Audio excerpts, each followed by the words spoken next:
For this project, you are going to start by choosing an image from a magazine. I would suggest that once you find a magazine, you pull an image that you maybe don't want to use and just do a trial run to make sure that it's going to be a good magazine for pulling an image. So you'll kind of run through these steps with an image you don't care about from the same magazine as the one of the image that you actually do want to use.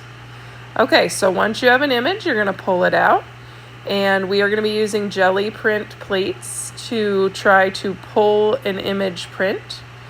So I am going to use a small amount of acrylic paint. I always like to do my main image in black paint, but it's kind of up to you.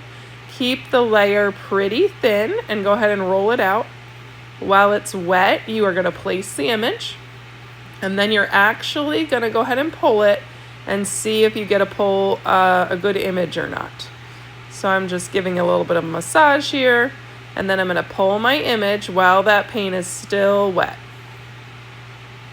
Now, before I start the next step, I have to dry the paint onto my printing plate. So I'm going to take a blow dryer, or I can let it sit, but if I want to kind of speed it along, I can do a blow dryer. And then I'm going to do something called reverse painting, where I'm going to choose some colors and I'm going to actually paint in some areas of my image. Remember that that black paint is now dry, so I can safely go ahead and paint with my acrylic paint into the areas that I want to be bright colors. I painted kind of everything around her and left her unpainted so she would stand out a little bit. Once you finish your reverse painting, we are going to again want to completely dry this layer of paint that we've put on there. So you can either let it sit to dry, or you can again blow dry. The reason we want to get it all the way dry is because we are going to create a pull layer, which is the wet layer of paint that is going to actually pull the whole print. So after everything's dry, now my reverse painting and my print are both dry. Now I'm going over with a layer, and I chose white so that I could keep her kind of white tones.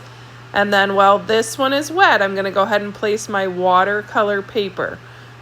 Make sure that you're using watercolor paper so it's nice and thick and it's going to support this pull. I decided to pick up my actual printing plate so I could see how it would be centered on my paper. And then I went ahead and set it down.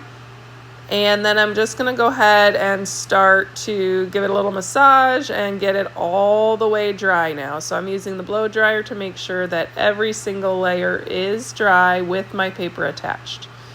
When you go to pull it, make sure you're kind of pulling back at the corners and seeing if it's actually going to pull.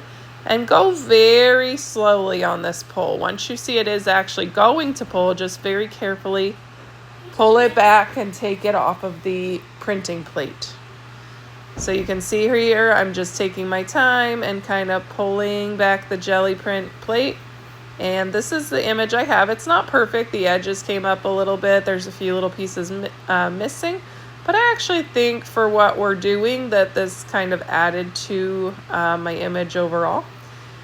Then I'm going to start adding extra elements to my artwork to kind of give that illusion of implied texture. So I found kind of these decorations to put on.